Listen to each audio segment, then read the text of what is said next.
देवभूमि हिमाचल की इन सुंदर वादियों में आप सभी का हार्दिक स्वागत करता हूं, अभिनंदन करता हूं।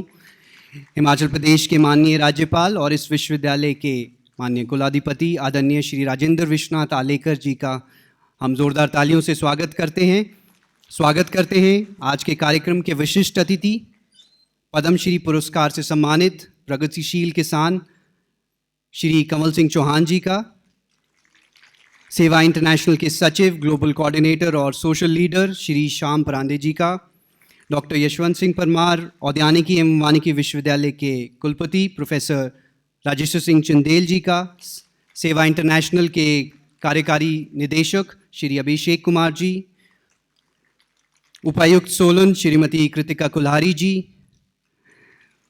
विस्तार शिक्षा निदेशक डॉक्टर इंद्रदेव जी, सभागार में उपस्थित सभी महानुभावों, हमारे पड़ोसी हिमालय देश नेपाल और भूटान और विभिन्न भारतीय राज्यों से इस कार्यक्रम में शामिल होने आए प्रतिभागी, विश्वविद्यालय के सभी वैधानिक अधिकारी एवं विभागाध्यक्ष, स्थानीय प्रशासन के अधिकारीगण, वैज्ञानिक, छात्र और मीडिया के हमारे सम्मानीय मित्र।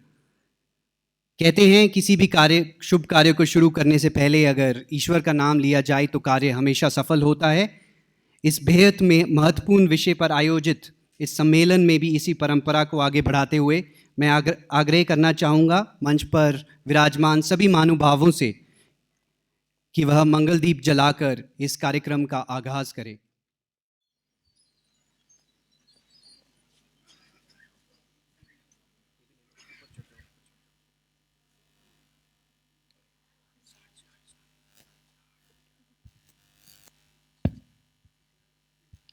माँ सरस्वती शारदे, माँ सरस्वती शारदे, पूर्ण इस अज्ञान उदधि से, पूर्ण इस अज्ञान उदधि से, वीणा पाणी तार दे, तार दे, तार दे, माँ सरस्वती शारदे, माँ सरस्वती शारदे।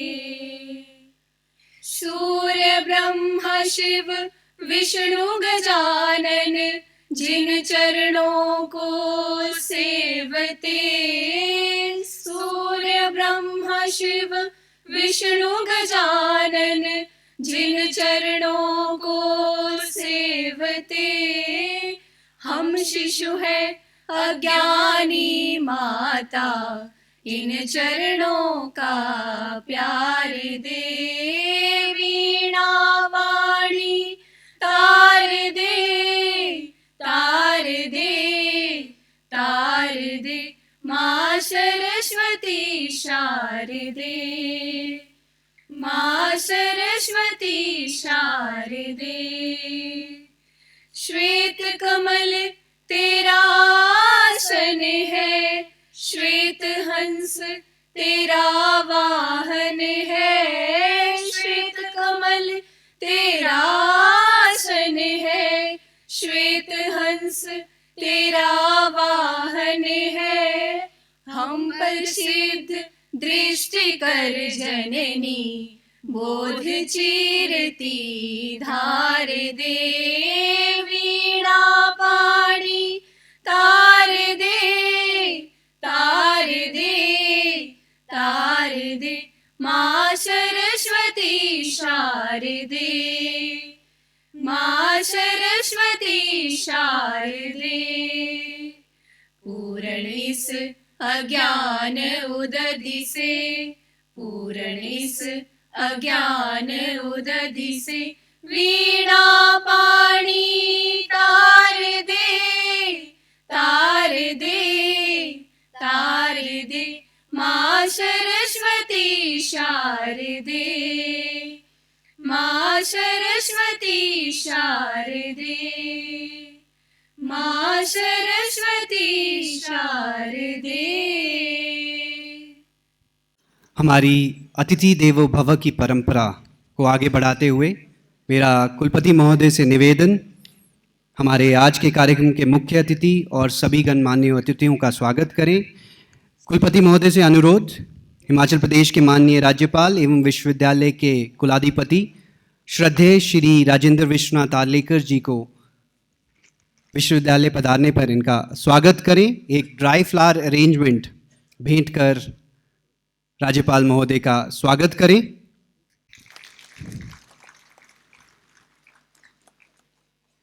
हिमाचली परंपरा के अनुरूप हिमाचली टोपी मफलर पहनाकर राज्यपाल महोदय का स्वागत करें, अभिनंदन करें।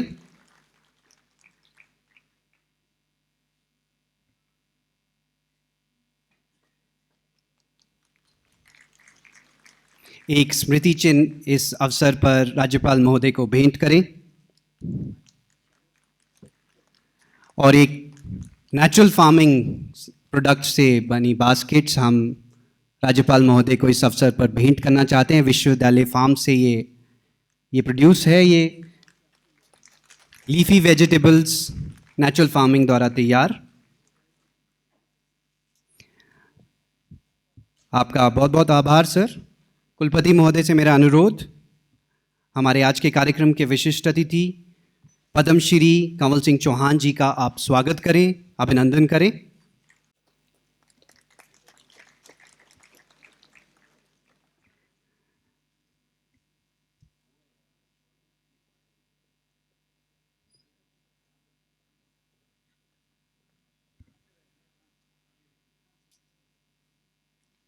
एक स्मृति चिन्ह और नेचुरल प्रोडक्ट से कि ये बास्केट्स हमारे विशिष्ट अतिथि को भेंट करें।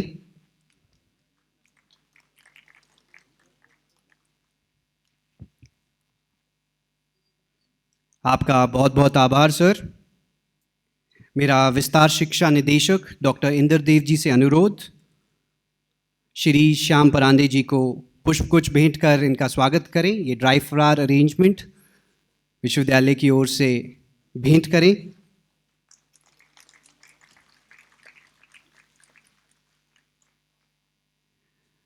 हिमाचली टोपी मफलर भेंट कर हिमाचल आगमन पर श्री श्याम परांदे जी का स्वागत करें।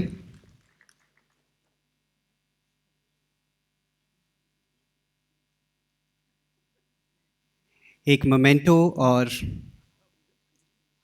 नेचुरल प्रोडक्ट्स की ये बास्केट्स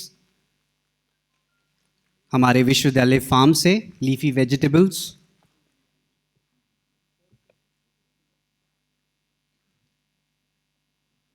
आपका धन्यवाद। निदेशक महोदय से मेरा अनुरोध, सेवा इंटरनेशनल के कार्यकारी निदेशक श्री अभिषेक कुमार जी को ड्राई फ्लावर अरेंजमेंट भेंट कर इनका स्वागत करें, अभिनंदन करें।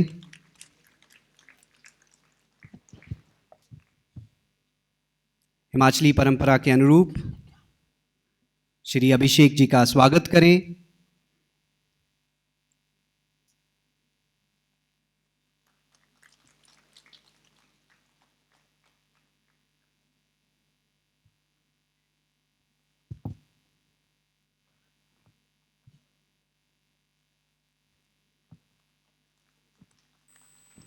सर आपसे अनुरोध, उपायुक्त सोलन श्रीमती कृतिका कुल्हारी जी का इस अवसर पर स्वागत करें, अभिनंदन करें।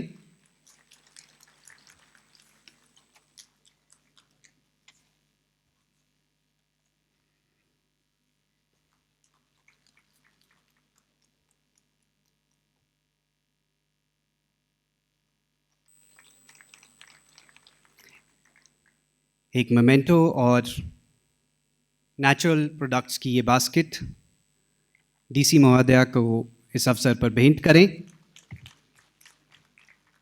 आपका बहुत बहुत आभार सर।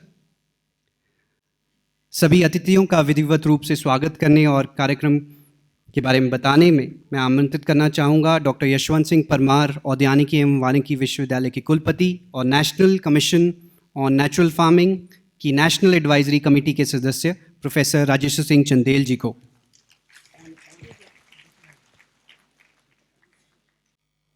हिम संवाद बहुत छोटा सा शब्द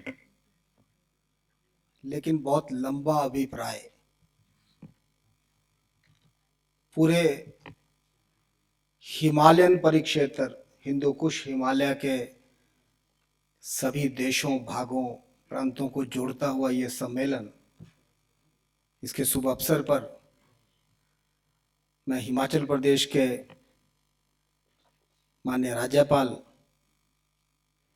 इस विश्वविद्यालय के सम्माननीय कुलाधिपति और प्राकृतिक खेती में इस अभियान को देश भर में ले जाने के लिए हमारे मार्गदर्शक आदरणीय श्री राजेंद्र विश्वनाथ आर्लेकर जी का मैं विश्वविद्यालय की प्रबंध board, extension council, research council, senate, विश्वविद्यालय के सभी statutory officers, head of the departments, staff और बच्चों की तरफ से हार्दिक अभिनंदन करता हूं।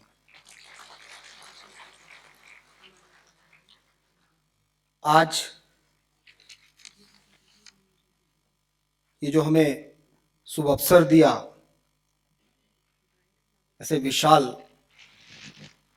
एक विषय पर एक छोटा सम्मेलन करने का, ये सेवा इंटरनेशनल ने दिया। और सेवा इंटरनेशनल एक सामाजिक जगत में काम करने वाला संगठन, लेकिन यूक्रेन से जब 3000 4000 विद्यार्थियों को निकालने का, वहाँ से कैसे उनको इवैक्यूएट करना था, उसमें अंतर्राष्ट्रीय जगत में इस संगठन का नाम आया। ऐसे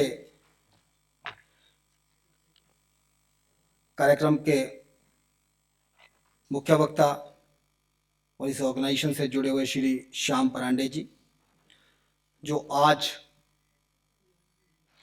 relevance of G20 presidency for the global piece and prosperity, इस विषय पर भी हमारे सामने विचार रखेंगे। मैं आपका भी हृदय से इस विश्वविद्यालय के तरफ से हार्दिक अभिनंदन करता हूं। श्री कंवल सिंह चौहान, ICAR की गवर्निंग बॉडी में मेरे साथी, देश के चौथे सबसे बड़े सार्वजनिक पुरस्कार, नागरिक पुरस्कार से पद्मश्री से सम्मानित ऐसे किसान श्री कमलपाल सिंह जी, श्री कमल सिंह जी चौहान ने हमारा ये आमंत्रण स्वीकार किया। मैं आपका भी इस विश्वविद्यालय में आने के लिए हार्दिक अभिनंदन करता हूं, धन्यवाद करता हूं। सेवा इंटरनेशनल के कार्यकारी निदेशक श्री अभिषेक जी, सोलन की उपायुक्त श्रीमती कृतिका जी, विस्तार शिक्षा निदेशक जिनके तत्वावधान में ये कार्यक्रम हो रहा है, डॉक्टर इंद्रदेव जी, हिंदू कुश हिमालय के सभी क्षेत्रों से आए हुए, और मैं तो आज ये नहीं कह सकता कि भगवान शिव और पार्वती के अंचल में बसे हुए नौनी में आपका स्वागत हो, मैं नहीं बोल सकता, क्योंकि आप सभी भगवान शिव और पार्वती के अंचल से ही सब लोग यहाँ आए हैं। तो आप अपने घर में यहाँ आए हैं, मैं आपका भी यहाँ आने पर अभिनंदन करता हूँ, स्वागत करता हूँ।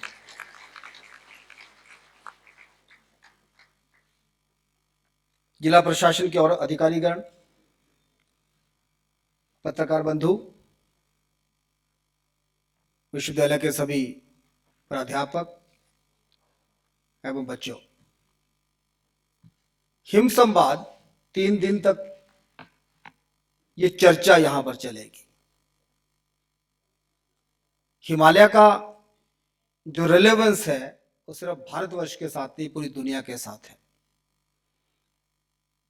और कोविड-19 के बाद तो एक आम विषय सब आम जन के दिमाग में आया कि हिमालय क्षेत्र को और हम हिमालयी क्षेत्र में रहने वाले सभी जनों को आत्मनिर्भर कैसे बनाया जाए, उनकी दीर्घकालीन निर्भरता बाकी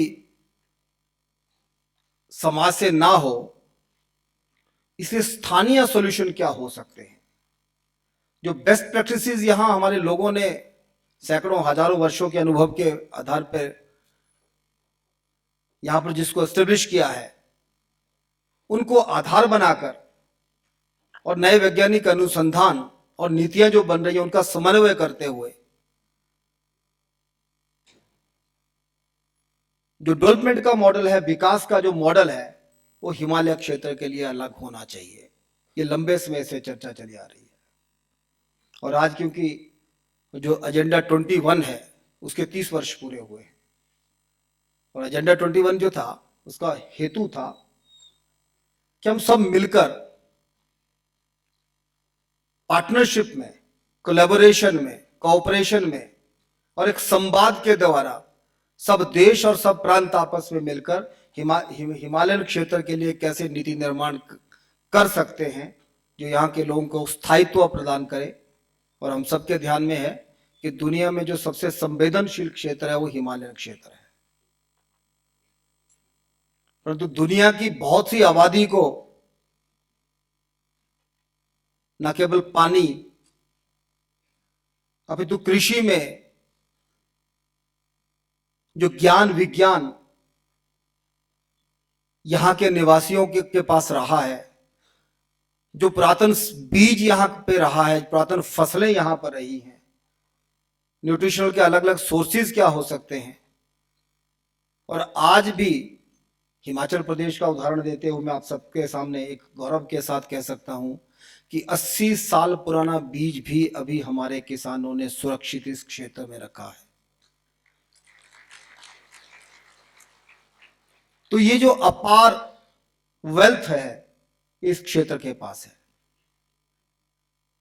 और जैसा कि इस विश्वविद्यालय ने पिछले लगभग आधे दशक से पूरी दुनिया में प्राकृतिक खेती को आगे बढ़ाने का काम किया है, तो प्राकृतिक खेती एक किसान के साथ जुड़ा हुआ विषय नहीं है।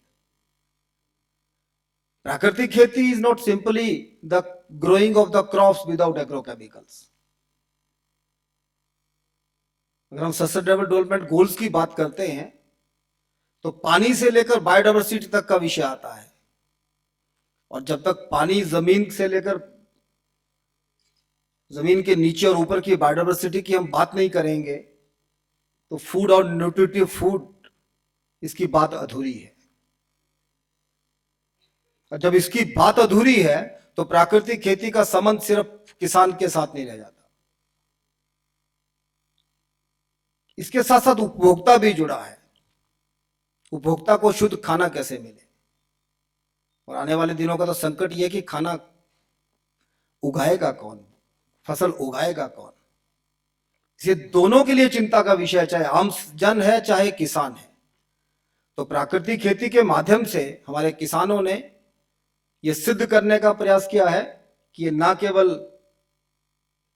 शुद्ध अन्न उगाना और खिलाना है, परंतु क्लाइमेट रेजिलेंट इस प्रैक्टिस से हम हिमालयन क्षेत्र का जो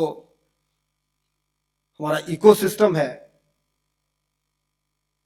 उसके जितने भी कंपोनेंट्स हैं उसको एड्रेस करने का, जो क्लाइमेट बदलते मौसम के साथ जो चैलेंजेस हमारे सामने आ रहे हैं उसका सिर्फ और सिर्फ उत्तर प्राकृतिक खेती के साथ है।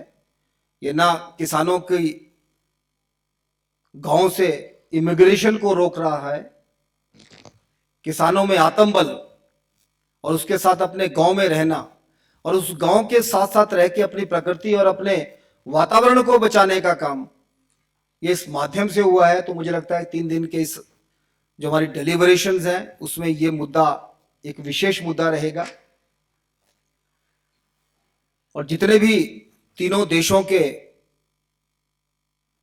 जो सम्मानीय स्पीकर यहां आने वाले हैं, जिनका वर्षों का अनुभव अपने अपने काम में रहा है, मैं कुछ नाम आपके सामने रखूंगा, मैं उनका भी विशेष रूप से स्वागत करूंगा। श्री विद्या राजेश कोटेचा जी जो सेक्रेटरी मिनिस्ट्री ऑफ आयुष है, डॉक्टर क्षमा मैत्री आप यहाँ आई हैं, डायरेक्टर कॉड है, आप भी पद्मश्री सम्मान से सम्मानित हैं और हिमालय क्षेत्र में आपका एक विशेष अध्ययन रहा है। Shri Shravan Kumar Sharma executive director CESOD, professor Ravindra Gavil national institute of rural development and Panchayati Raj, professor Vikas Bhatia ED AIIMS Bibi Nagar, Shri Rajeev Issar advisor UNDP, professor Vikas Bhatia, ये सब लोग यहाँ पे रहने वाले हैं। इन विशेष जो एक्सपर्ट्स हैं इनका अनुभव हम सबको मिलने वाला है। और मुझे लगता है कि 3 दिन की डेलिब्रेशन के बाद जो आउटकम इस वर्कशॉप की रहेगी, इसको एक एब्स्ट्रैक्ट के रूप में जब और इस संवाद का हवाला देके जब एसडीजीज की अगली बैठकें होने वाली हैं, उसमें हिमालय के लिए एक अलग एजेंडा आएगा। तो उसमें हिम संवाद और इस विश्वविद्यालय और इंडियन इकोलॉजिकल सोसाइटी जो तीसरा पार्टनर इस कॉन्फ्रेंस में है, इन तीनों की भी एक महत्वपूर्ण रहेगी। मैं एक बार फिर अपने सम्माननीय मुख्य अतिथि आचार्य श्री राजेंद्र विश्वनाथ आर्लेकर जी का, सम्माननीय राज्यपाल और कुलाधिपति नौणी विश्वविद्यालय और सभी अन्य अतिथियों का एक बार फिर यहाँ आने पर अभिनंदन करता हूँ। आपका शुभ आशीर्वाद हम सबको 3 दिन के इस चर्चा में हमें एक सिनर्जी देगा, एक गति देगा, ऐसा मेरा मानना है। एक बार फिर सबका हार्दिक अभिनंदन। जय हिंद। हमारे अगले वक्ता सेवा इंटरनेशनल के कार्यकारी निदेशक, आपने सामाजिक महत्व की विभिन्न स्वैच्छिक आंदोलनों में भाग लिया है, शिक्षा, पुनर्वास, आजीविका, मानव विकास आदि जैसे सामाजिक मुद्दों पर काम किया है। आप केदारनाथ आपदा के बाद से ही सेवा इंटरनेशनल में आप शामिल हुए थे और हिमालय के विकास के लिए लगातार कार्य कर रहे हैं। एक कार्यकारी निदेशक के रूप में भारत भर में चल रही सभी परियोजनाओं की आप देखरेख कर रहे हैं। मैं आग्रह करूंगा श्री अभिषेक कुमार जी से कि आप मंच पर आए और हिम संवाद 2022 के बारे में इस सभा को संबोधित करें। नमस्ते।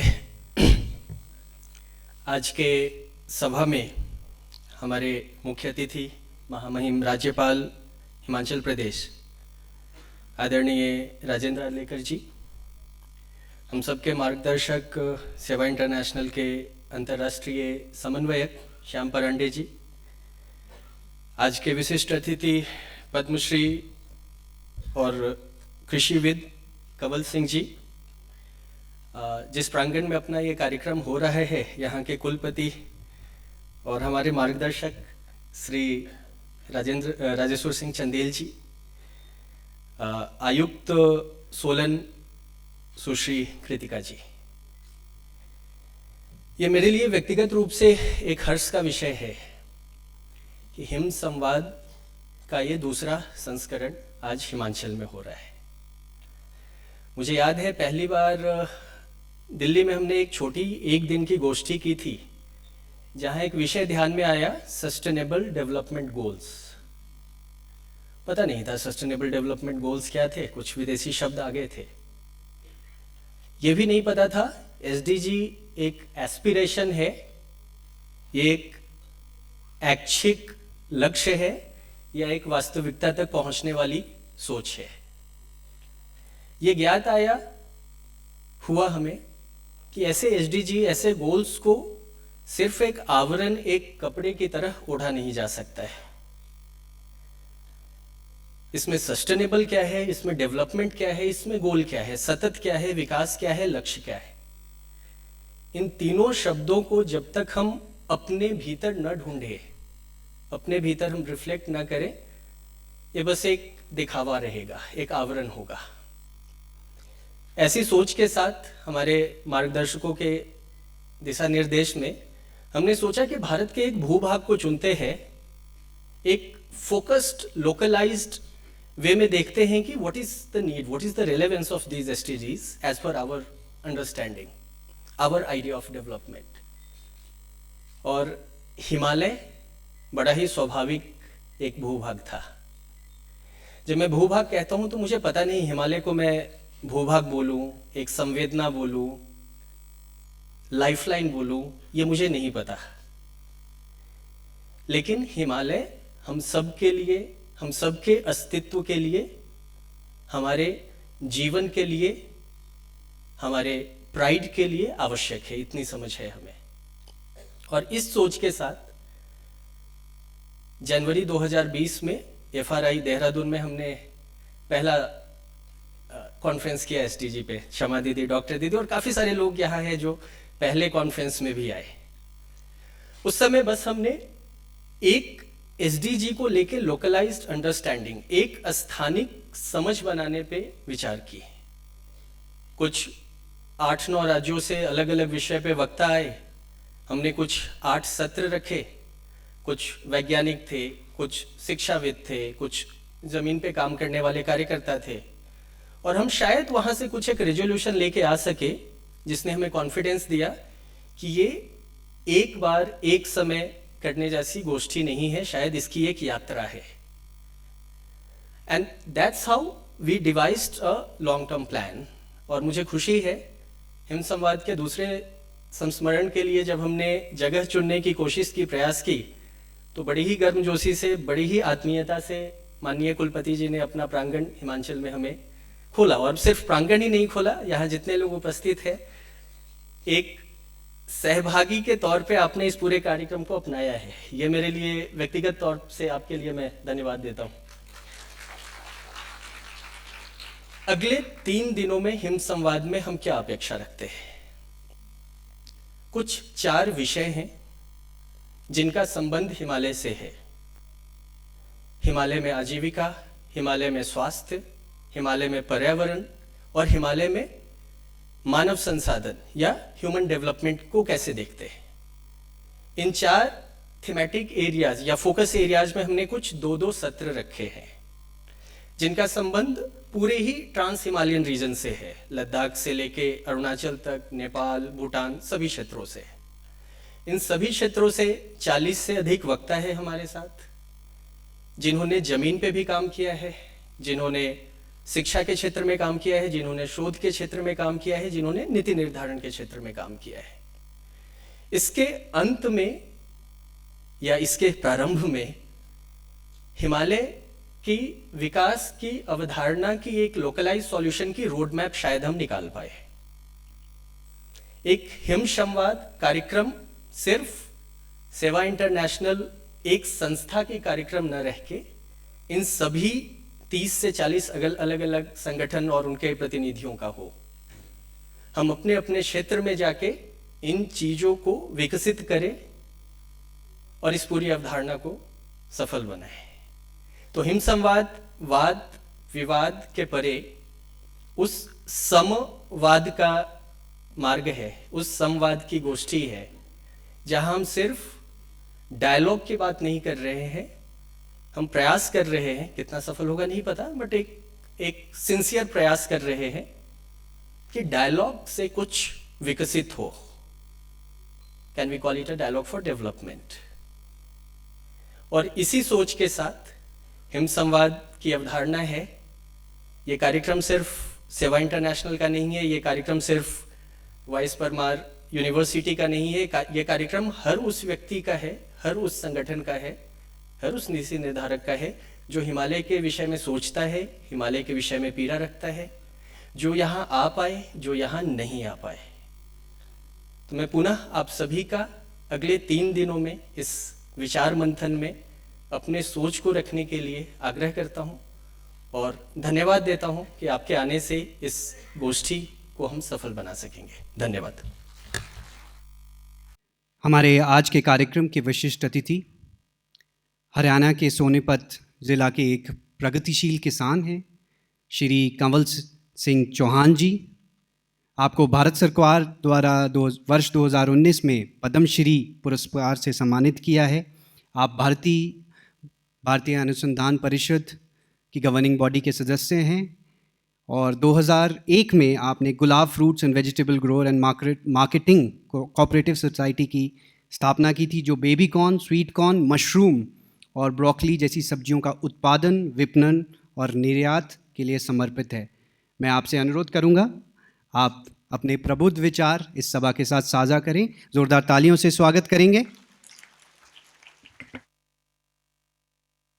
महामहिम राज्यपाल हिमाचल प्रदेश और सम्मानित मंच और आज हिम क्षेत्र पर मंथन करने में भाग लेने आए हुए सभी सहभागी, सभी को मेरा नमस्कार। सेवा इंटरनेशनल का ये प्रोग्राम है। सेवा इंटरनेशनल द्वारा आयोजित इस हिम संवाद हिमालय के लिए महत्व रखता है। इसके लिए मैं आप सभी को शुभकामनाएं देता हूं। हिम संवाद का यह तीसरा संस्करण है। सेवा अपने लक्ष्य की ओर बढ़कर हिमालय क्षेत्र के विकास के लिए काम कर रहा है, हमें यह खुशी है। विश्वविद्यालय को बहुत बहुत शुभकामनाएं। एकेडमिक आधार प्रदान करने के लिए हम आशा करते हैं कि हम 3 दिनों में संवाद में जो निकल कर आएगा यह हिमालय क्षेत्र के विकास के लिए ठोस प्रारूप होगा। यह संवाद सबसे अलग मुझे प्रतीत हो रहा है।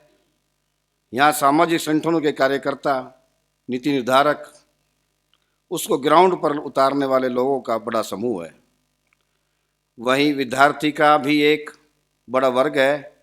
यह संवाद हिमालय क्षेत्र के विकास और विचार के लिए बहुत आवश्यक है।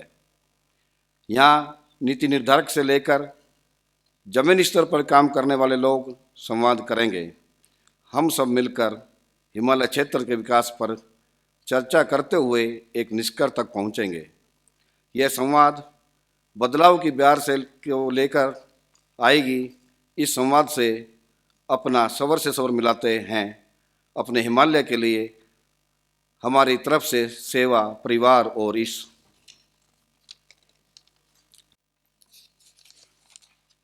विश्वविद्यालय के कुलपति जी को शुभकामनाएं और बहुत बहुत बधाई। इस संवाद में कुछ चर्चा करने वाले विषयों पर मैं आपसे बात करूंगा। मैं एक किसान हूं। किसान होने के नाते प्राकृतिक खेती के हो या जहर मुक्त खेती या रसायन मुक्त खेती, जो हमारे कुलपति साहब ने भी, वाइस चांसलर साहब ने भी इस विषय पर चर्चा की है, यह आज की बहुत ज़रूरी है। पिछले 50 वर्ष पहले हम देखते थे कि पूरे भारतवर्ष में रसायन मुक्त खेती होती थी। खेती में रसायन का प्रयोग नहीं होता था। गांव में लोग हष्ट-पुष्ट थे, बीमारियां गांव में लोगों को होती नहीं थी। अब पिछले 50 वर्ष का दुष्परिणाम जो आप खेती का देख रहे हैं, उस पर ध्यान रखने की ज़रूरत है। और हमारे वैज्ञानिक गणों से मैं कहना चाहूँगा कि आपने एक अच्छा प्रयास किया। नई नई मशीनरी की आपने खोज की, भूमि समतल हुई, पानी के साधन बढ़े, ज़्यादा उत्पादन हुआ और हम पूर्णतः अपने आप में संपूर्ण अनाज के भंडार हमारे देश में भर गए, परंतु गुणवत्ता की कमी हो गई।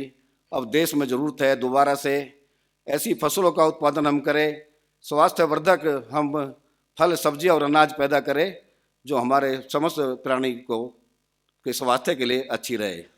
इस पर हमारे विश्वविद्यालयों को आज अपने पुराने बीजों को ढूंढकर, जो बिना रसायन के भी आमदनी देते थे, उनको ढूंढना होगा और ऐसी हमें खोज करनी होगी कि रसायन से हम मुक्त कैसे हो। और मैं तो एक बात और भी कहता हूँ कि अगले आने वाले 10 साल का अल्टीमेटम देकर हमारे विश्वविद्यालयों को और रासायनिक खेती पर पूर्णतः रोक लगा दी जाए। तुरंत रोक लगाना बड़ा मुश्किल होगा, परंतु 10 वर्ष का समय देकर रासायनिक खाद और कीटनाशक बंद कर दिए जाए, ऐसा मेरा सोचना हो। और इस बात पर इस हिम संवाद में मंथन होना चाहिए। और सबसे ज़्यादा जरूरी ये हिमालय के लिए है, क्योंकि हिमालय से ही नदियाँ निकलती है और यहाँ से ही सब नीचे फिर पानी दूषित होकर नीचे जाने की संभावना है। दूसरा, प्लास्टिक का प्रयोग हिम क्षेत्र में बिल्कुल भी नहीं होना चाहिए। बचपन में हम देखते थे तो हमारे तालाब थे, इतने सुंदर थे, उसमें हम नहाते थे, पशुओं को नहलाते थे, पशुओं को पानी पिलाते थे। प्लेन क्षेत्र में बिल्कुल ऐसे वे गंदगी के तालाब हो गए हैं, उनका प्रयोग बिल्कुल बंद हो गया है। और ये प्लास्टिक का और कचरे का सही ठीक से प्रबंध ना होना ही इसका कारण है। जल प्रदूषण बढ़ रहा है। जल प्रदूषण पर भी कैसे सुधार हो, इस पर भी इस हिमालय जो चर्चा और इस पर चर्चा करनी चाहिए। कचरे का प्रबंधन, मैं पिछले वर्ष मुझे इजराइल जाने का मौका मिला, पिछले 7-8 साल पहले। मैंने वहाँ देखा कि वहाँ कोई भी मनुष्य एक तिल्ली भी जो है सड़क पर नहीं डालता है। वहाँ कचरे का पूरा प्रबंधन है। भारत में प्लास्टिक का प्रबंधन, कचरा प्रबंधन नहीं है। और प्लास्टिक और सारा जो कचरा है वो तो गल जाता है, खाद बन जाता है, उसकी बड़ी समस्या नहीं है। परंतु भारत में सबसे बड़ी समस्या है प्लास्टिक के कचरे की। इसका प्रबंध होना चाहिए और कुछ समय बाद इस पर रोक लगा देनी चाहिए। ऐसा मेरा मानना है और इन बातों पर चर्चा आप सभी को इस हिम मंथन में करनी चाहिए। आप सभी का धन्यवाद, आपने मेरी बात सुनी, धन्यवाद। आपका बहुत बहुत आभार। इस महीने की शुरुआत में भारत के लिए ये बहुत अहम रही। 1 दिसंबर को भारत को विश्व के 20 सबसे ताकतवर देश का जो ये समूह है G20, इसकी अध्यक्षता भारत को मिली और जिसके लिए मैं आप सभी देशवासियों को बधाई भी देता हूँ। हमारे जो अगले वक्ता हैं श्री श्याम परांडे जी, सिविल इंजीनियर से सामाजिक कार्यकर्ता ये बने हैं। आपने अपना जीवन कम्युनिटी सेवा के लिए समर्पित किया है और विभिन्न आपदा राहत प्रयासों में पिछले 20 वर्षों से आप कार्य कर रहे हैं। आप वर्तमान में सेवा इंटरनेशनल के इंटरनेशनल कोऑर्डिनेटर और सेक्रेटरी हैं और आप 20 से अधिक देशों में हज़ारों वॉलंटियर्स का मार्गदर्शन करते हैं। आप यूथ फॉर सेवा के राष्ट्रीय सलाहकार और international centre for cultural studies के जोनल कोऑर्डिनेटर एशिया आप हैं। आप people of Indian origin chamber of commerce and industry के पेट्रन होने के साथ साथ कई ट्रस्ट, बोर्ड्स, फाउंडेशन और सोसाइटी जैसे इंडिया पॉलिसी फाउंडेशन और माधव संस्कृति न्यास के साथ भी आप जुड़े हैं। क्योंकि आप इतनी सारी राष्ट्रीय और अंतर्राष्ट्रीय कार्यों में आप एक्टिवली पार्ट लेते हैं और हिस्सा रहते हैं, तो मैं आपसे आग्रह करूंगा कि वैश्विक शांति और समृद्धि के संघर्ष में भारत का जो ये G20 का जो हमें अध्यक्षता मिली है उसका क्या रोल है, इस विषय पे आप इस सभा को संबोधित करें। आप जोरदार तालियों से मैं आप सभी से निवेदन करूंगा, आप वेलकम करें श्री श्याम परांडे जी का।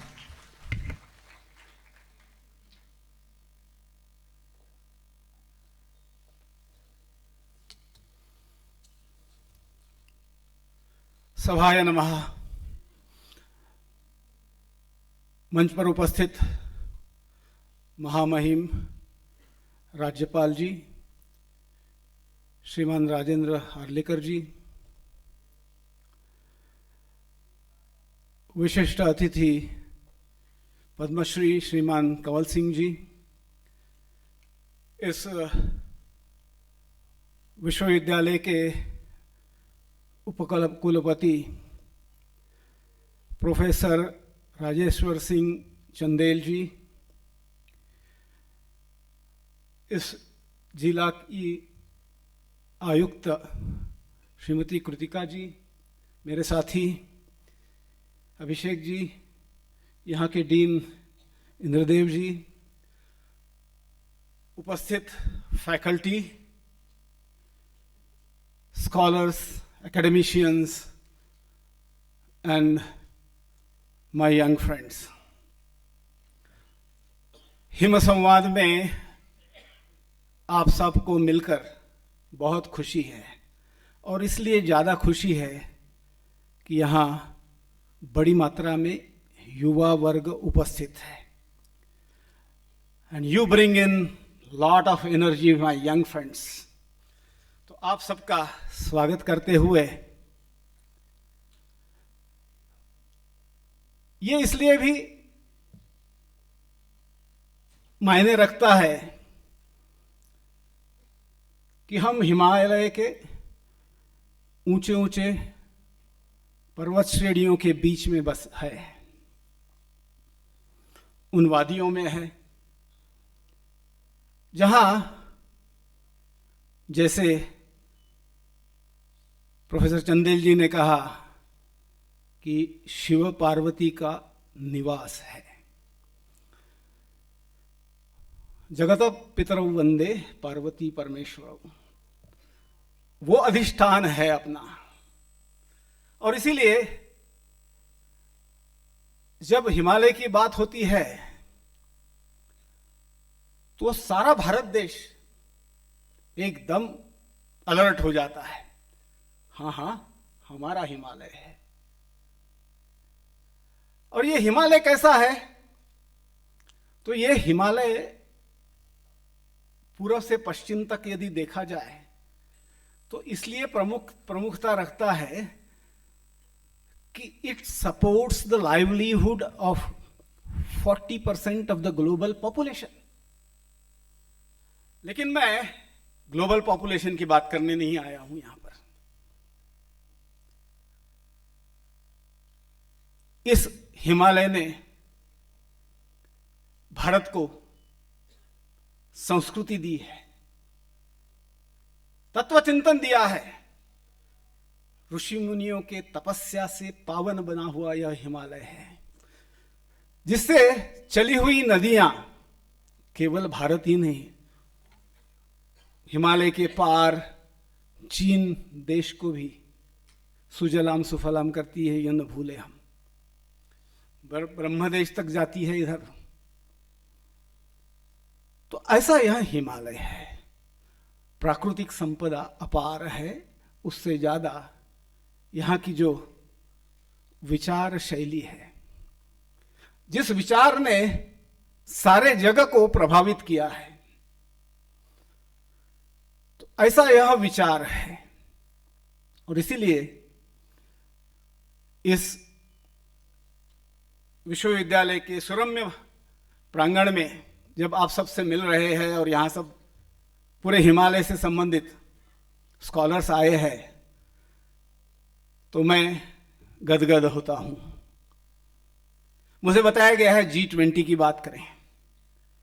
G20 के बारे में आप सब जान लेंगे, मीडिया में सब उपस्थित रहेगा। लेकिन भारत क्या दे सकता है, भारत क्या कर सकता है? तो मेरा एक स्वयं का अनुभव रहा है। मेरे परिचय में कहा गया ICCS का भी मैं काम करता हूं, international centre for cultural studies, और उसका सम्मेलन हर 3 वर्ष में हम एक बार करते हैं, जिसमें विश्व भर की प्राचीन परंपराओं के लोग आते हैं। और उसमें एक स्कॉलर आई थी, वो आई थी त्रिनिदाद से, उसका नाम था एंटू पर्ल स्प्रिंगर। एंटू पर्ल स्प्रिंगर बड़ी अच्छी जानी मानी कवित्री है, त्रिनिदाद में रहती है, किंतु she हेल्स from the country of, उनका ओरिजिन हुआ है, वो हुआ है अफ्रीका के नाइजीरिया देश में, और she belongs to Yoruba tradition. तो एक सम्मेलन में, 2-3 सम्मेलन में वो आई, और एक सम्मेलन में उसने मुझे हाथ पकड़े दोनों। उन्होंने कहा, mister Parande, the Europeans came and devastated our lands, our people, our culture. Then came the Arabs. They did more destruction. Is it the turn of India now? प्रश्न मुझे हर हमेशा सताता है, खूब सताता है। क्या भारत का विकास, क्या भारत का उत्कर्ष, क्या भारत का विश्वगुरु बनना, भारत अति शक्तिशाली देश बनना जग में पुनः बर्बादी करेगा? अर्थात मैंने कहा, कतई नहीं, ये कभी नहीं होने देंगे। और आज जब प्रधानमंत्री जी जिस तरह से उन्होंने G20 की बात चलाई है, तो बड़ा आनंद होता है कि उन्होंने कहा कि वसुधैव कुटुंबकम।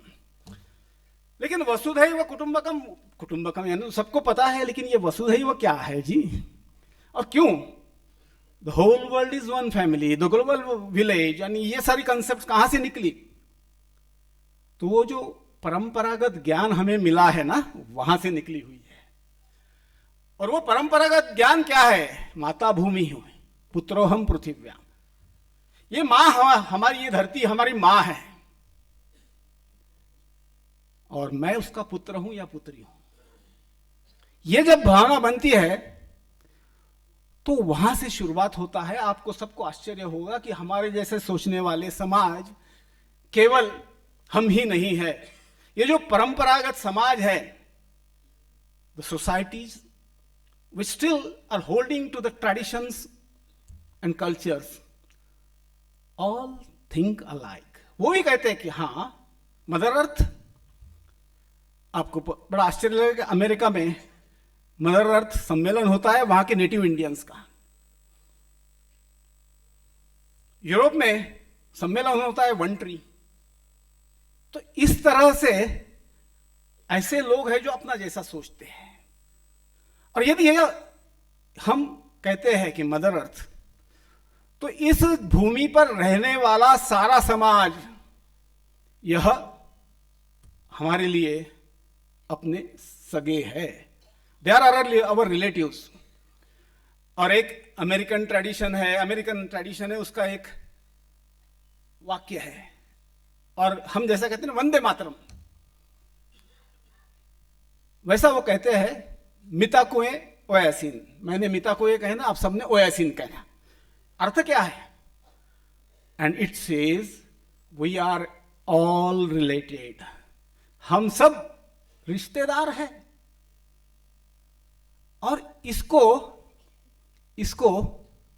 विश्व में तरह तरह से इसका विध्वंस कर दिया गया है। ये जो ट्रेडिशनल नॉलेज है इसको, तो ये है एक बात कि हम सब इस धरा के पुत्र हैं। दूसरी बात यह है कि अपना वेदांत कहता है कि चर सृष्टि में भगवान बसा है। The whole creation is divine. तो हमारे ऋषि मुनियों ने कहा है whole creation of divine is divine. तो हम सबको पूजा करते हैं, ये एक्सप्लेन करने की आवश्यकता नहीं है। और सेवा भी हम इसलिए करते हैं, स्वामी विवेकानंद कहते हैं कि आप भगवानों के को सात आकाशों पार, why are you searching for the god that sits somewhere up the 7 heavens.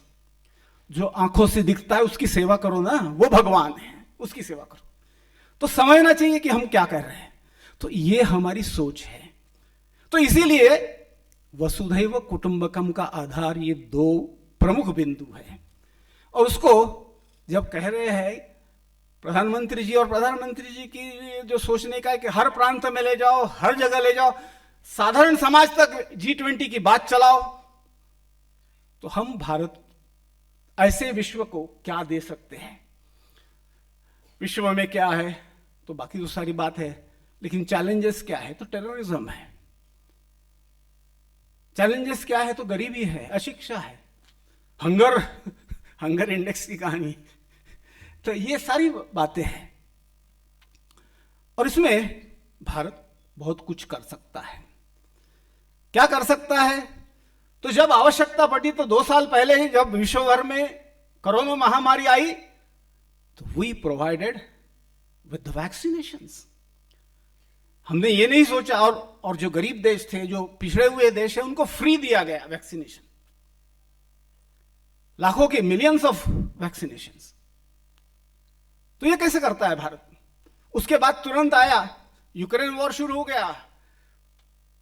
Professor जी साहब ने बताया भी कि वहां सेवा इंटरनेशनल ने किया, तो सेवा इंटरनेशनल ने किया, लेकिन साथ ही जब 4000 भारतीय विद्यार्थियों को निकाला, तो 1100 अफ्रीकन विद्यार्थी जो 5 देशों के थे। कारण वहां क्यू में नाइजीरियन एम्बेसडर ने कहा कि ये क्या कर रहे हो आप? आपके बच्चों को ले जाओगे, अफ्रीकन बच्चों को नहीं मदद करोगे? करेंगे, क्यों नहीं करेंगे? शुरू हो गए। तो जब हम विचार करते हैं तो सारे विश्व का विचार करते हैं। जब सर्वे भवन्तु सुखिनः सर्वे सन्तु निरामयः कहते हैं, तो केवल सोचते नहीं हैं, केवल बड़बड़ाते नहीं हैं, केवल उपदेश नहीं करते हैं, उसको आचरण में लाते हैं। सारे जग को हमने वैक्सीनेशन दिया, सर्वे सन्तु निरामयः करके, सबका स्वास्थ्य अच्छा रहना चाहिए। We never talked about things that were limited, because we are the inheritors of those great people who traversed the 7 seas of world. जग भर में गए, उन शिप्स पर गए, पैदल चलते गए, ऋषि मुनि पैदल चलते गए, and they were not deterred by the snow in the North Pole. They crossed that to reach Mexico's. They were not deterred by the high rising tides of sea. They moved around, जग भर में गए। और किस लिए गए? व्यापार किया, खूब व्यापार किया, खूब पैसा कमाया। भारत में सोने की खदान नहीं थी, दुनिया भर का सोना लाया, सब किया, किंतु किसी को दुख नहीं दिया, किसी पर अत्याचार नहीं किया। यह है भारतीय। और इसको हम बताएंगे नहीं दुनिया में कि हां हम ये है, तो कैसे? कारण जग भर में, मैंने जो कहा ना अभी 7 सीज, तो मेक्सिको की रोटी खाइए, भारत की रोटी खाइए, आप कहेंगे ये वहीं की है। मैंने साबूदाने का वड़ा खाया मेक्सिको का, तो आप सोचते रह जाएंगे अरे ऐसा भी होता है। हाँ, भारत में बनता है, साबूदाने की खिचड़ी बनती है, साबूदाने की खीर बनती है, वड़ा भी बनता है। तो वहां तक पहुंचे अपने लोग, है ना। तो ऐसा यह प्रवास है, और ये करते रहे, वो विश्व को बर्बाद करने के लिए नहीं। तो इस तरह से हम क्या दे सकते हैं, ऐसा सोचने लगेंगे तो मैं छोटे छोटे विषय बताता हूं। जैसे 2015 में जब इंटरनेशनल यूएनओ में इंटरनेशनल योगा डे का रेजोल्यूशन पुटअप हुआ, do you know how many countries supported it? Except for 2 or 3 members, the whole house supported, and it took less than 2 days to pass the resolution. UNO में resolution pass होने के लिए बरसों लगते हैं, 2-2, 4-4, 5-5, 10-10 वर्ष चले जाते हैं, रेजोल्यूशन पास नहीं होता है। ऐसे यूएनओ में योगा ऐसा हो गया। आयुर्वेद आज जग भर ऐसे ही जा रहा है। आप दुनिया में किसी देश में जाके किसी को भी पूछ लीजिए, आप आध्यात्म की साधना जाके करना चाहते हैं क्या? हाँ। कहां जाओगे? कहां जाते हैं? काशी जाऊंगा, ऋषिकेश जाऊंगा, बनारस जाऊंगा, दक्षिण में कन्याकुमारी जाऊंगा, कहीं भारत में। हाँ, और कहां जाएंगे? तो स्पिरिचुअलिज्म, अध्यात्म अपना है, गीता अपनी है। गीता में कोई रिलीजन नहीं है, ये हम दे सकते हैं दुनिया को। यहां का संस्कृत, यहां की संस्कृति, आप बोलते जाइए, ऐसे बहुत से विषय निकलेंगे। और जो आज बहुत चर्चा में है, बहुत चिंतित है सारा जग, वर्ल्ड लीडर्स और global leaders are now worried about existence of the most powerful and effective unit of the world. क्या हो सकता है बोलिए? परिवार, फैमिली, वो हम दे सकते हैं। और इस सब के लिए हमको तैयार होना चाहिए। G20 क्या है? तो G20 is the most powerful congregation of the group of countries.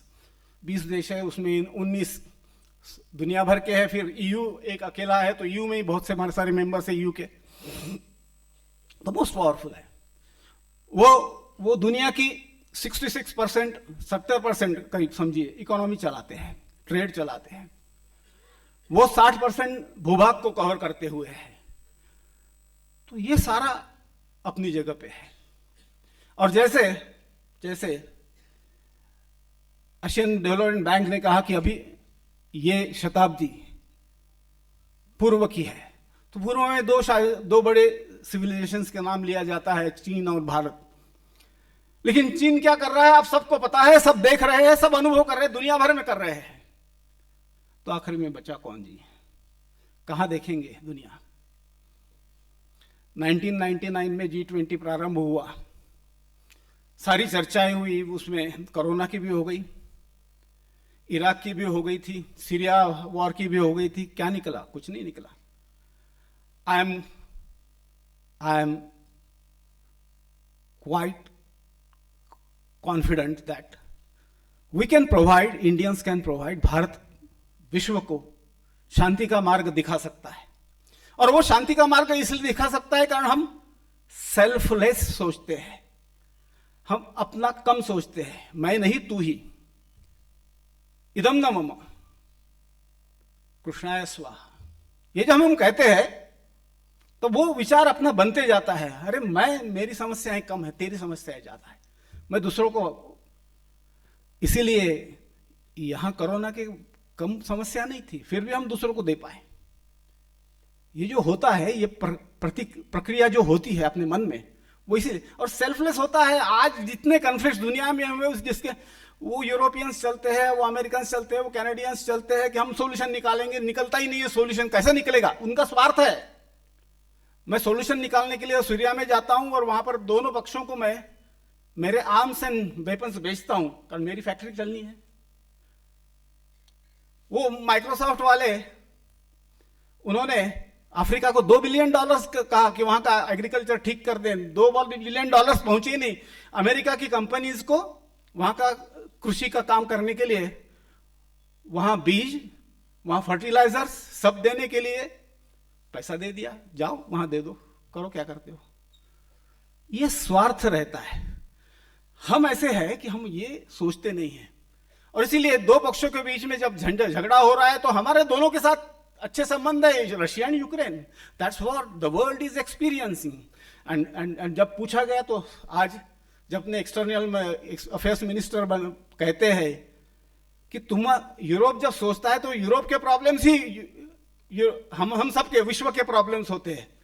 और जब मैं मेरी प्रॉब्लम्स की बात करता हूं तो वो तुम्हारे प्रॉब्लम नहीं होते हैं। भारत पे चीन आक्रमण करता है तो वो तुम्हारा प्रॉब्लम है, भारत में टेररिज्म चलाता है पाकिस्तान तो वो तुम्हारा प्रॉब्लम नहीं होता है। ये जब कहने की ताकत रखते हैं, कॉन्फिडेंस रखते हैं, तब भारत खड़ा हो सकता है। और इसीलिए G20 के द्वारा हम विश्व को क्या दे सकते हैं, तो we can surely ennoble the world. कारण भारत की विजन क्या है, ये अपने ऋषि मुनियों ने तय कर दिया था, अपने सामने रख दिया था। हम मानते हैं नहीं मानते हैं? कृण्वन्तो विश्वम आर्यम। हम सारे विश्व को सुसंस्कृत बनाएंगे, सुखी बनाएंगे, समृद्ध बनाएंगे। उसके लिए जो भी आवश्यक है हम सब करेंगे। और ये G20 is the launching pad for that. विश्व भर में मैं विश्वगुरु हूं ऐसा कह के नहीं होगा।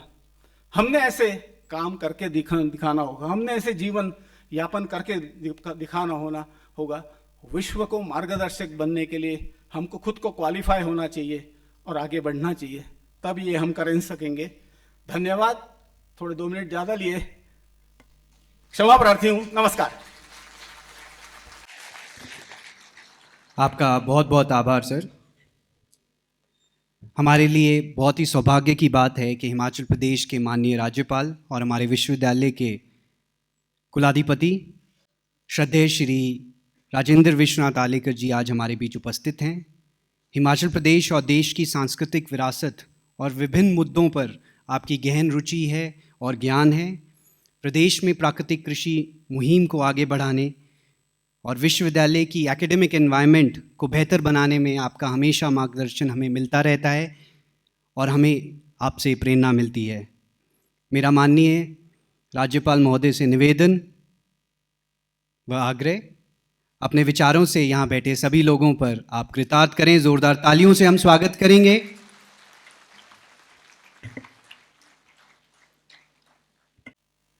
हिम संवाद इस विषय को लेकर अपने इस विश्वविद्यालय के सभागार में कुछ मंथन करें, चिंतन करें, मनन करें और 2-3 दिनों के बाद यहाँ से जाते समय कुछ अच्छा विचार लेकर जिसकी हम कृति रूप कुछ धरातल पर करके दिखाएं, ऐसा विचार करके आप सभी यहाँ बैठे हैं। आपको एक खुशखबरी देना चाहता हूँ, ज़्यादा देर नहीं बोलूँगा। मैं जानता हूँ आप सबका भोजन हो चुका है, चाय की प्रतीक्षा में आप सभी हैं।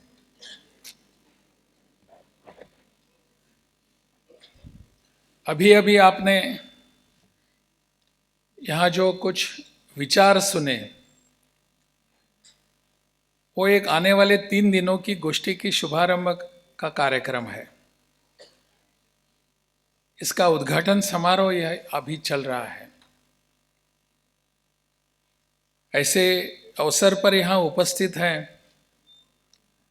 इस विश्वविद्यालय के कुलपति मेरे मित्र राजेश्वर चंदेल जी, जिनका हमने उद्बोधन सुना, पद्मश्री कंवल सिंह चौहान जी, इस कार्यक्रम के मुख्य वक्ता श्याम परांडे जी, सेवा इंटरनेशनल के कार्यकारी निदेशक श्री अभिषेक जी, अपनी यहाँ की उपायुक्त श्रीमती कृतिका जी, अन्य सभी उपस्थित यहाँ मान्यवर, देश विदेश से आए हुए सभी प्रतिभागी, विश्वविद्यालय के सभी शिक्षक, अन्य कर्मचारी, जिला प्रशासन के अधिकारीगण, पत्रकार बंधु और मेरे युवा बहनों और भाइयों, जैसे कि मैंने शुरू में कहा कि हम एक विचार लेकर यहाँ बैठे हैं मंथन करने के लिए। हिम संवाद का विषय यह ऐसा है कि जैसे अपने देश के सभी हिमालयन स्टेट्स हैं, हिमालयन राज्य हैं, उनकी कुछ अपनी समस्याएं होती हैं, उनके कुछ अपने प्रश्न होते हैं, और इन प्रश्नों का उत्तर अगर हम ढूंढना चाहेंगे, समाधान देखना चाहेंगे, तो और किसी जगह नहीं मिलेगा। इनके उत्तर, इनकी समस्याओं का अगर हम समाधान चाहते हैं तो इनके साथ ही बैठकर मंथन करने के बाद ही मिल सकता है। जैसे कि अपना देश है इतना बड़ा, और इतना बड़ा देश है, इस देश की समुद्री सीमाएं कितनी बड़ी हैं। यहां से पूरी पश्चिमी तट और पूर्वी तट से समुद्र है, इंडियन ओशन है, अरेबियन सी है, बे ऑफ बंगाल है, परंतु इन सभी यहाँ के प्रदेश जो हैं उनकी अपनी कुछ समस्याएं हैं, वो एक जैसी भी होती हैं बहुत बार। इसलिए अपने देश में कोस्ट गार्ड नाम का एक ग्रिड बनाया गया। क्या अपने इस हिमालयन प्रदेशों के लिए हिमालयन ग्रिड बन सकता है? हिमालयन ग्रिड के माध्यम से हम हिमालय प्रदेशों की समस्याओं को इकट्ठा लेकर बैठेंगे, उसका समाधान ढूंढने का प्रयास करेंगे।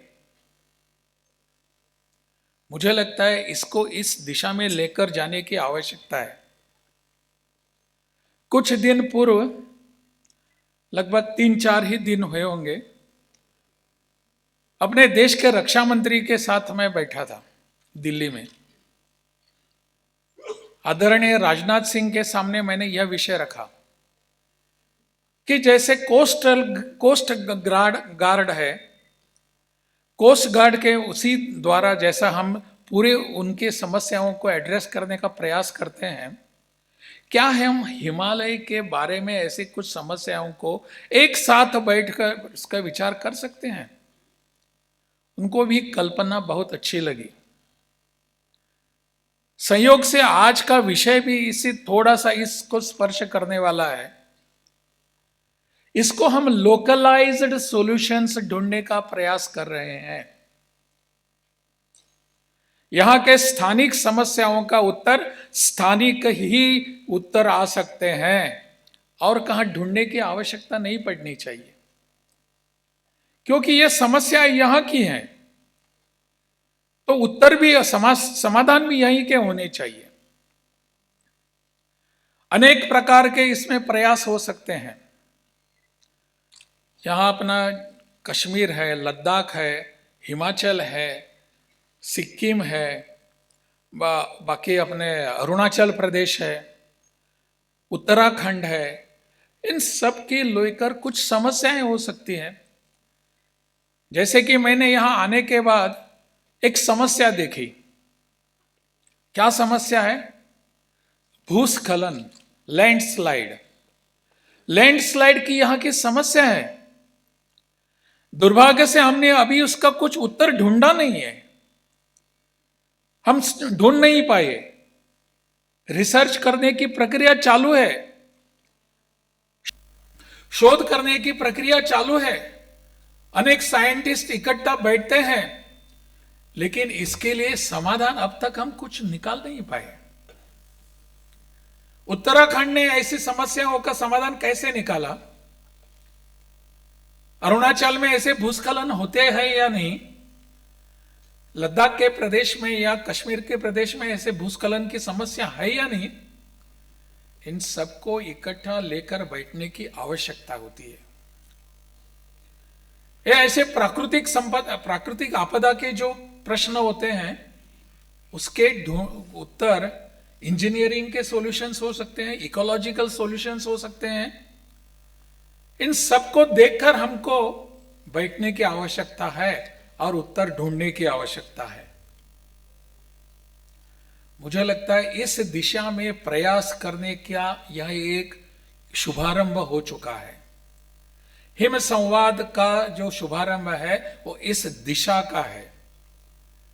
सेवा इंटरनेशनल जो है, जो इसके आयोजक हैं, उनके अनेक लगभग 26-27 देशों में उनका काम चल रहा है। मेरा सौभाग्य रहा कि इसके पूर्व अध्यक्ष रमेश भाई मेहता, उनके साथ बैठने का, उनके साथ विचार आदान प्रदान करने का मुझे बहुत बार मौका मिला। मुंबई में है वो, तो उनके साथ भी सेवा इंटरनेशनल किस तरीके से काम करती है वह देखकर मैं भी आश्चर्य लगा मुझे भी, कि पूरे देश विदेश में जो काम चल रहा है, तो लोगों की समस्याओं को देखकर उस समस्याओं के लिए कुछ उत्तर ढूंढने का प्रयास कर रहे हैं। और इसके लिए जो आर्थिक प्रावधान होने की आवश्यकता है, इसकी कभी कमी नहीं होती। पूरे विश्व भर से लोग देखते हैं कि अपने भारत के बंधुओं के लिए कुछ समस्या है, उसके लिए कुछ आर्थिकी की योजना करने की आवश्यकता है, तो वहां से अर्थ सहाय आ जाता है। बहुत अच्छे ढंग से कार्यक्रम होते हैं। समस्याओं का यहां समाधान ढूंढने के लिए अगर हम तत्पर हैं, तो उसके लिए मदद करने के लिए लोग भी यहां कार्य तत्पर होते हैं। मुझे लगता है इस दिशा में हम सबको विचार करने की आवश्यकता है। जैसे कि परांडे जी बता रहे थे कि यहाँ का सभागार जो है, लगभग 2/3 सभागार युवा शक्ति से भरा हुआ है, और युवा शक्ति ही ऐसे अनेक समस्याओं का समाधान दे सकती है, ऐसा मेरा विश्वास है। आप ही दे सकते हैं। सिर्फ आपका देखने का इसकी तरफ दृष्टिकोण बदलने की आवश्यकता है। मेरी दृष्टि इस पर होनी चाहिए। मुझे काम करने की इच्छा है। अन्यथा जब प्रधानमंत्री कहते हैं कि आने वाला 25 वर्षों का काल जो है अमृत काल है, इसका मतलब क्या होता है, अर्थ क्या होता है? प्रधानमंत्री का भरोसा किस पर होता है? जिनके बाल मुझ जैसे लोगों के पके हुए हैं उन पर उनका भरोसा होता है, या आप जैसी यहां युवा शक्ति बैठी हुई है, इनको देखकर प्रधानमंत्री पूरे विश्व को कहते हैं कि आने वाला 25 वर्षों का काल यह अमृत काल है, आपको देखकर प्रधानमंत्री कहते हैं। इस विश्वास को सार्थक करने की आवश्यकता है। इस विश्वास को जगाने की आवश्यकता है। 25 वर्षों के लिए संकल्प करने की आवश्यकता है। वास्तव में भारत विश्व गुरु बनेगा। 25 वर्ष के बाद 2047 जब आएगा, तब वास्तव में भारत विश्व गुरु बनेगा। इस दिशा में हमारी पहल है, इस दिशा में मार्गक्रमण हम कर रहे हैं। किसके आधार पर? आप जैसे युवा शक्ति के आधार पर कर रहे हैं। मुझे लगता है इस संगोष्ठी का 3 दिनों का जो प्रावधान है, इन 3 दिनों में अपना लक्ष्य यही होना चाहिए। मुझे हमेशा एक बात हमेशा समझ में आती, बोलने का मैं प्रयास करता हूं सबके सामने, कि आने वाले भारत को हम सब कहते हैं ना, भारत का अपने सोने की चिड़िया होता था, सोने की चिड़िया ऐसी उपमा हमारे भारत को देते थे। आने वाले 25 वर्ष के बाद भारत को कोई भी सोने की चिड़िया नहीं कहेगा। अगर किसी को कहना है तो सोने का शेर होगा इस विश्व का, चिड़िया नहीं होंगे हम। पूरे विश्व को बताएंगे, अरे हम शेर हैं, राज करने के लिए हम पैदा हुए हैं। इस विश्वास के साथ हमको यहां से कुछ लेकर जाने की आवश्यकता है। मुझे लगता है यह हिम संवाद हमारे लिए सचमुच में कुछ देने के लिए, दूसरों को देने के लिए, विचार करने के लिए बाध्य करेगा, ऐसा मेरा विश्वास है। इस दिशा में आप सभी प्रयत्नरत रहेंगे, ऐसा मेरा विश्वास है। इसी को, मेरी बात को यहीं पर समाप्त करता हूं। आप सबको बहुत बहुत शुभकामनाएं। हमें अपनी गरिमामयी उपस्थिति से अनुग्रहित करने के लिए और अपने ज्ञानकोश से महत्वपूर्ण जानकारियां हमसे साझा करने के लिए आपका कोटि कोटि आभार। इस कार्यक्रम के आयोजन में बहुत से लोगों का महत्वपूर्ण योगदान रहा है। सभी का आभार व्यक्त करने के लिए मैं मंच पर आमंत्रित करना चाहूँगा विस्तार शिक्षा निदेशक डॉक्टर इंद्रदेव जी को।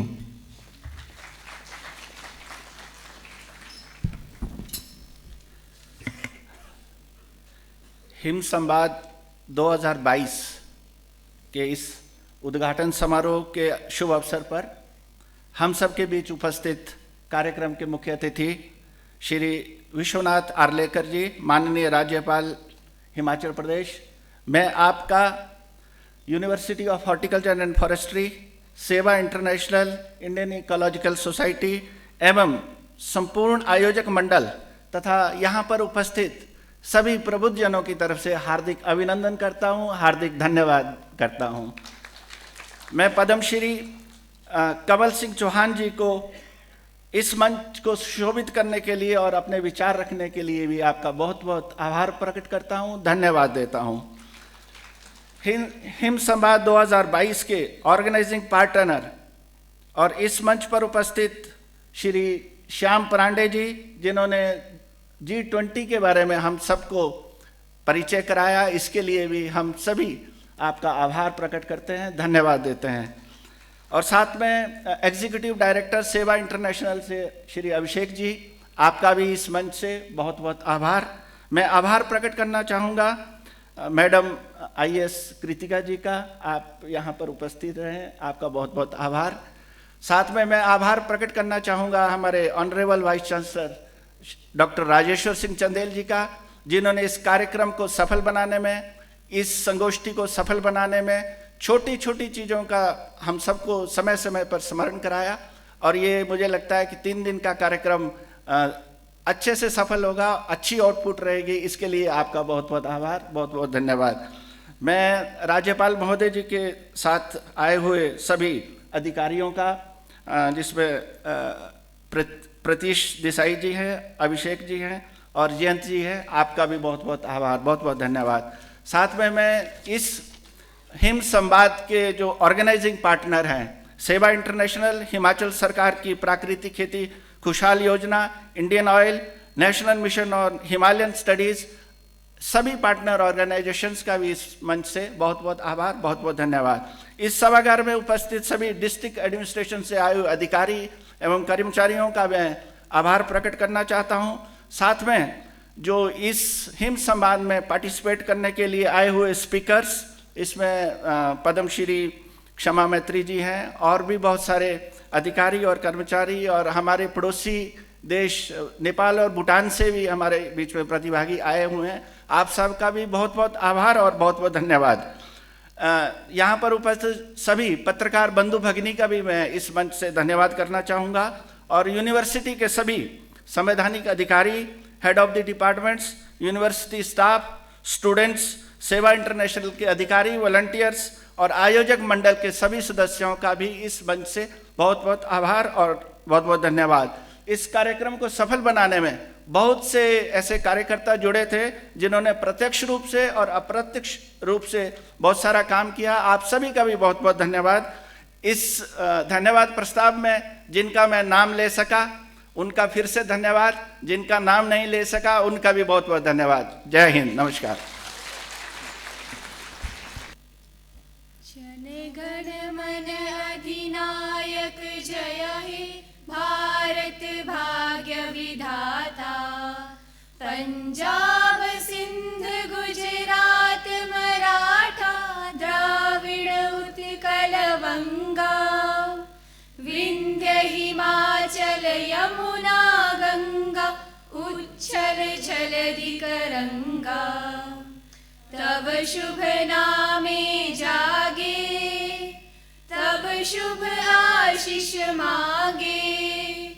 गाए तब जय गाथा जन गण मंगलदायक जय हे भारत भाग्य विधाता। जय हे